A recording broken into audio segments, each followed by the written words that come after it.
ಪಾಳು ಬಾವಿಗೆ ಬಿದ್ದ ಕಾಡು ಹಂದಿಯನ್ನ ರಕ್ಷಿಸಿದ ಘಟನೆ ಮೈಸೂರು ಜಿಲ್ಲೆ ಹುಣಸೂರು ತಾಲೂಕಿನ ಹನಗೋಡು ಗ್ರಾಮದಲ್ಲಿ ನಡೆದಿದೆ.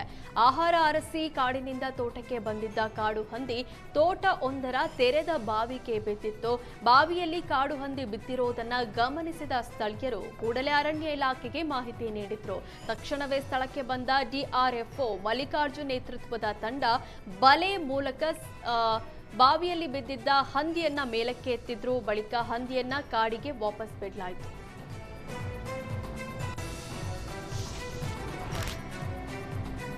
ಕೊಪ್ಪಳ ಜಿಲ್ಲೆಯಲ್ಲಿ ದಿನೇ ದಿನೇ ಬಿಸಿಲಿನ ತಾಪ ಏರ್ತಾ ಇದ್ದು ಮುನ್ನೆಚ್ಚರಿಕಾ ಕ್ರಮವಾಗಿ ಕಿಮ್ಸ್ ಆಸ್ಪತ್ರೆಯಲ್ಲಿ ಹೀಟ್ ಸ್ಟ್ರೋಕ್ ವಾರ್ಡ್ ನಿರ್ಮಾಣ ಮಾಡಲಾಗಿದೆ. ಆದರೆ ನಾಮಕಾವಸ್ಥೆ ಅನ್ನೋ ಥರ ಅಧಿಕಾರಿಗಳು ಹೀಟ್ ಸ್ಟ್ರೋಕ್ ವಾರ್ಡ್ ನಿರ್ಮಾಣ ಮಾಡಿದ್ದು ಹೀಟ್ ಸ್ಟ್ರೋಕ್ ವಾರ್ಡ್ನಲ್ಲಿ ಸಿಬ್ಬಂದಿಯೇ ಇಲ್ಲ ಅಂತ ರೋಗಿಗಳು ಆರೋಪಿಸಿದ್ದಾರೆ.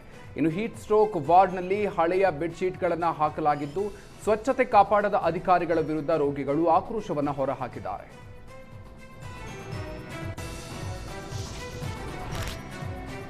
ಹಾಸನದಲ್ಲಿ ಪ್ರೇಯಸಿ ಮೇಲೆ ಅತ್ಯಾಚಾರಗೈದು ಕೊಲೆ ಮಾಡಿದ್ದ ಪ್ರಿಯಕರನಿಗೆ ಜೀವಾವಧಿ ಶಿಕ್ಷೆ ವಿಧಿಸಲಾಗಿದೆ.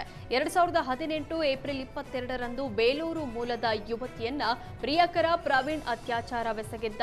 ತನ್ನ ಹುಟ್ಟುಹಬ್ಬ ಆಚರಣೆ ಮಾಡಲು ಬಂದ ಪ್ರೇಯಸಿ ಮೇಲೆ ಅತ್ಯಾಚಾರ ನಡೆಸಿ ಉಸಿರುಗಟ್ಟಿಸಿ ಕೊಲೆ ಮಾಡಿದ್ದ. ಈ ಸಂಬಂಧ ಸುದೀರ್ಘ ವಿಚಾರಣೆ ನಡೆಸಿದ ಹಾಸನದ 3ನೇ ಅಧಿಕ ಸೆಷನ್ಸ್ ಕೋರ್ಟ್ ಪ್ರವೀಣ್ಗೆ ಜೀವಾವಧಿ ಶಿಕ್ಷೆ ವಿಧಿಸಿದೆ.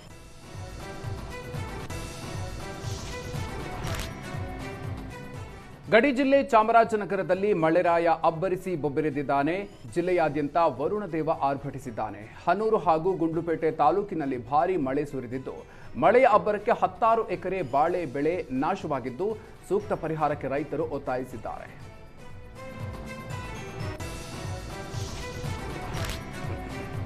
ಬಾಗಲಕೋಟೆಯಲ್ಲಿ ಬಿಸಿಲಿನ ಝಳ ಜೋರಾಗ್ತಿದ್ದು ಸೂರ್ಯನ ಪ್ರತಾಪಕ್ಕೆ ಮನುಷ್ಯರಲ್ಲದೆ ಪ್ರಾಣಿಗಳು ಪರದಾಡುವಂತಾಗಿದೆ.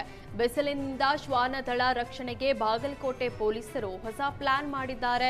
ಶ್ವಾನಗಳಿಗೆ ಕೂಲರ್ ಹಾಗೂ ಎಳನೀರು ಮಜ್ಜಿಗೆ ವ್ಯವಸ್ಥೆ ಮಾಡಲಾಗಿದೆ. ಶ್ವಾನದಳದ ಮಾರ್ಕೋ, ನಿಧಿ, ಸಾಕ್ಷಿ, ಸಾನ್ವಿ ಹಾಗೂ ಕ್ರಿಶ್ ನಾಯಿಗಳಿಗೆ ಪೊಲೀಸರು ಕೂಲರ್ ವ್ಯವಸ್ಥೆ ಮಾಡಿದ್ದಾರೆ.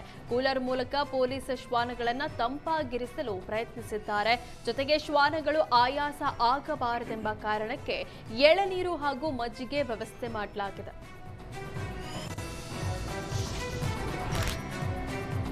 ವೇಗವಾಗಿ ಬಂದ ಕಾರು ನಿಯಂತ್ರಣ ತಪ್ಪಿ ಆಟೋ ಬೈಕ್ಗೆ ಡಿಕ್ಕಿ ಹೊಡೆದು ಪಲ್ಟಿಯಾಗಿದೆ.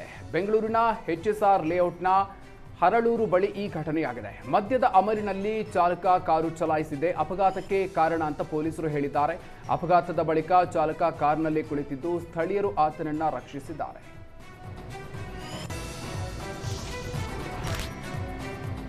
ರಾಜ್ಯದಲ್ಲಿ ಇತ್ತೀಚೆಗೆ ಲವ್ ಜಿಹಾದ್ ಪ್ರಕರಣಗಳು ಹೆಚ್ಚಾಗ್ತಾ ಇದ್ದು ಲವ್ ಜಿಹಾದ್ ವಿರುದ್ಧ ಹಿಂದೂ ಸಂಘಟನೆಗಳು ಸಮರ ಸಾರಿವೆ.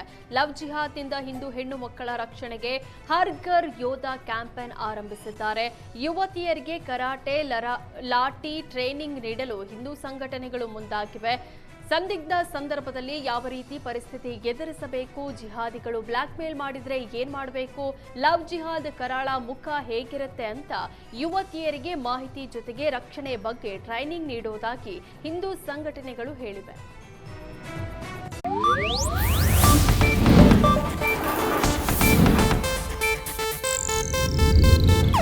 ಇದು ಏಷ್ಯಾನೆಟ್ ನ್ಯೂಸ್ ನೆಟ್ವರ್ಕ್ ಪ್ರಸ್ತುತಿ.